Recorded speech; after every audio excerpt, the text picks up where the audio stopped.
Hello mga langging! So, ito. Ito ay ang aking ganache na nag-epic. Na-overheat ko pala yon. And naremedyohan ko na rin yon kasi maraming baker na tumulong talaga sa akin. Maraming salamat ulit sa inyo. And ito na nga yung ating first coating ng aking ganache.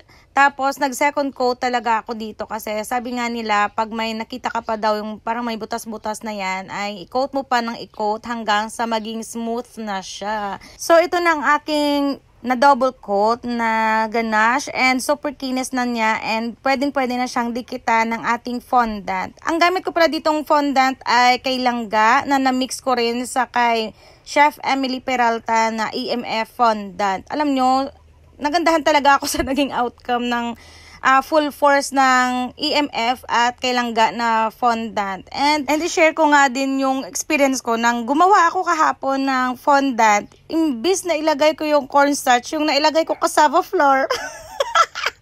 Pero hindi ko to ginamit dito kasi natatakot ako baka mag-LBM yung aking customer.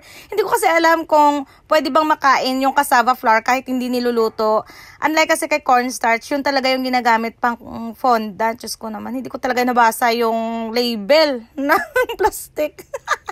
So, ayan, dito naglalagay na nga ako ng dowel kasi gusto ko talaga maging stable. First time ko tong two-tiered kaya ayoko rin na mapahiya sa customer ko. Ito nga pala ay edible print at kahit nga hindi ko gamay na gamay itong fondant ay ipinush ko kasi gusto ko na rin maka-experience kung paano ba gagawin ko, kung ano bang magiging outcome, ganon. Alam niyo ba yung feeling na excited ka pero kinakabahan ka kasi nga first time mo.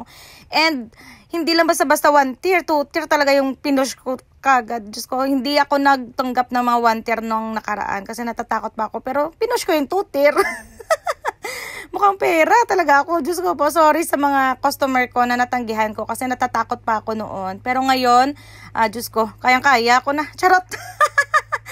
So, hindi pa talaga to perfect. Hindi ito talaga ganito kaganda ko siguro sa mga batika na sa pagpo-fondant. Pero happy ako talaga sa outcome ng aking cake. So, maraming salamat sa pagtitiwala mo, Madam Elma Palomar. And grabe, nagpati pa talaga si Ma'am ng 400. Na-shock ako. Pero binaton ko, Alam ko kasi na deserve ko rin talaga na mabigyan ng tip. Kasi sobrang grabe talaga yung pagod ko, guys. As in, parang feeling ko, nakagawa ako ng 10 cake sa iisang 2-tiered cake na fondant. And eto pa pala ay may kasamang cupcakes na 24 pieces and medium size po iyan. And after nga nito, ay gumawa pa ako ng isang cake.